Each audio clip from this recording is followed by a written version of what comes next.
तेलुगु देशम रुकन असेंबली और party supremo Rana Chandrababu Naidu के फर्जन लोकेश ने खानगी चैनल को इंटरव्यू देते हुए कहा कि रियासत में मुसलमानों को तहफुजात तालीमी और मुआशी पसमानदगी की बुनियाद पर पिछले 2 दहाकों से दिए जा रहे हैं और उनकी पार्टी और उनकी हुकूमत इसे जारी रखना चाहती है।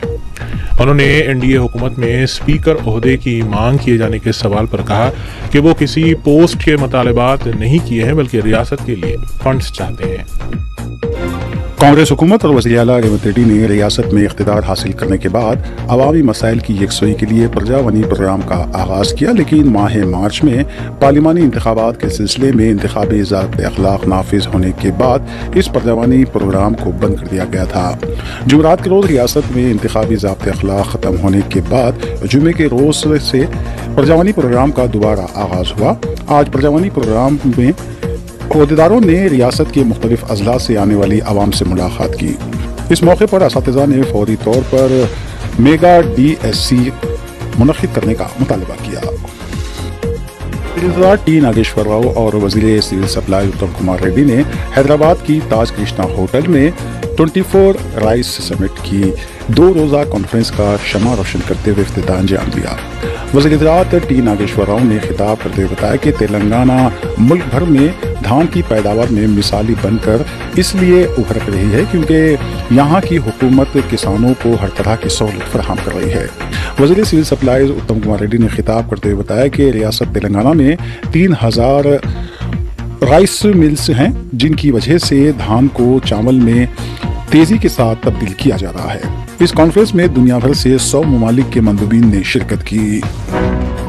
नायब सदर तेलंगाना प्रदेश कांग्रेस कमेटी जी निरंजन ने मीडिया से बात करते हुए इलेक्शन कमीशन से मुतालबा किया कि वो एग्जिट पोल्स पर पाबंदी आयद करे क्योंकि एग्जिट पोल्स बरसख्तियार जमातों की ईमा पर उनकी कामयाबी की क़यासारियाँ करते हुए स्टॉक एक्सचेंज में उछाल पैदा करने की कोशिश कर रहे हैं। उन्होंने बताया कि इंतखाबी मुहिम के दौरान वज़ीर आज़म नरेंद्र मोदी और मरकज़ी वज़ीर दाखिला अमित शाह ने सरमायाकारों से अपील की थी कि वो 4 जून तक सरमायाकारी शेयर बाजार में करने से गुरेज करें, लेकिन एग्जिट पोल जारी होते ही शेयर बाजार में उछाल आ गया था, लेकिन खुफिया नताइज सामने आने के बाद इसमें गिरावट आ गई थी। वज़ीर आबपाशी उत्तम कुमार रेड्डी ने कालेश्वरम आबपाशी प्रोजेक्ट के मिडीगड्डा के पिलर्स में आने वाले शिगाफ का मरकजी टीम के हमरा दौरा करते के बाद मीडिया से बात करते हुए बताया कि किसी भी आबपाशी प्रोजेक्ट में आने वाली खराबी को दूर करने की जिम्मेदारी नेशनल डैम और मरकजी हुकूमत की होती है, इसलिए मरकजी हुकूमत की तश्कील के फौरी बाद मिडीगड्डा में आने वाले शिगाफ के तामीरी काम पाए तकमील किए जाएं। उन्होंने साबिक़ BRS हुकूमत पर कालेश्वरम आबपाशी प्रोजेक्ट में धांधलियों करने का इल्ज़ाम आयद किया। मुल्क के मुख्तलिफ शहरों में कौमी महकमे मौसमियात ने बारिश की पेश क़यासी की है। तेलंगाना के मुख्तलिफ अजला बशमुल दारुल हुकूमत हैदराबाद में बारिश की पेश क़यासी की गई है। हैदराबाद में जुम्मा, हफ्ता और इतवार के दिन बारिश का इम्कान है। जुमे की शाम से बारिश हो सकती है। हफ्ता और इतवार को भी शाम या रात में बारिश की पेश क़यासी की गई है।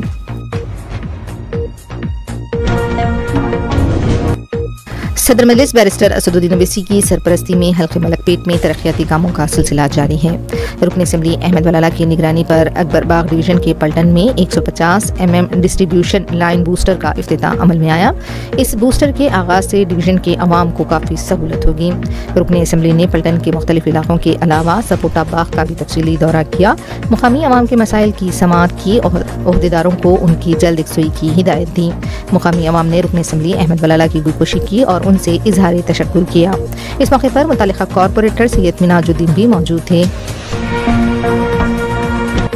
तेलंगाना पुलिस का हैक आई ऐप के हैक होने की चंद ही दिनों के बाद एक और ऐप TS कॉप की भी हैक होने की इत्तला मिली है। बताया जा रहा है कि हक आई को हैक करने वाले ही TS कॉप के हैक होने के जिम्मेदार हो सकते हैं।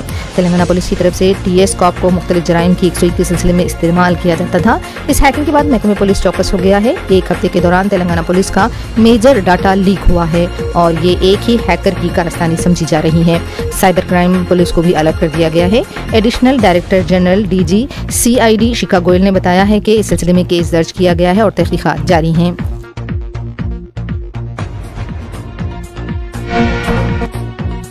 रामतपुर गवर्नमेंट होम्योपैथिक हॉस्पिटल में छत पर लगी सीमेंट के गिर जाने से पोस्ट ग्रेजुएट के 2 तलबा जख्मी हो गए हैं। बताया गया है कि दोनों तलबा के सर पर गहरे जख्म आए हैं। उनका हॉस्पिटल में इलाज किया गया। इस वाक़े के बाद हॉस्पिटल के दूसरे कमरों पर भी नजर रखी जा रही है। आंध्र प्रदेश में सियासी रखाबत के वाक़यात में इजाफा देखा जा रहा है। जुमे को तेलुगु देशम के कारकुनों की तरफ से साबिक MLA के नानी के गोडीवाड़ा में वाक़ मकान पर अंडे फेंके गए। हालांकि पुलिस वहां पर मौजूद थी, इसके बावजूद भी तेलुगु देशम कारकुनों की तरफ से अंडे फेंके गए। इंतखाबी नतायज के बाद से तेलुगु देशम और YCP के कारकुनों के दरमियान झड़पें देखी जा रही हैं।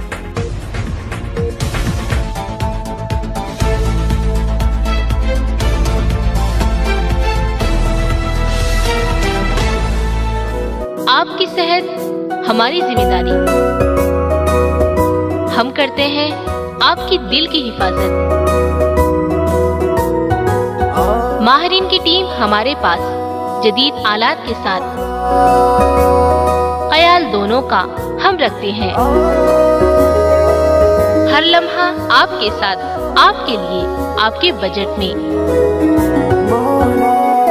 Owaisi group of hospitals, Kanchanbagh और शालीबंडा।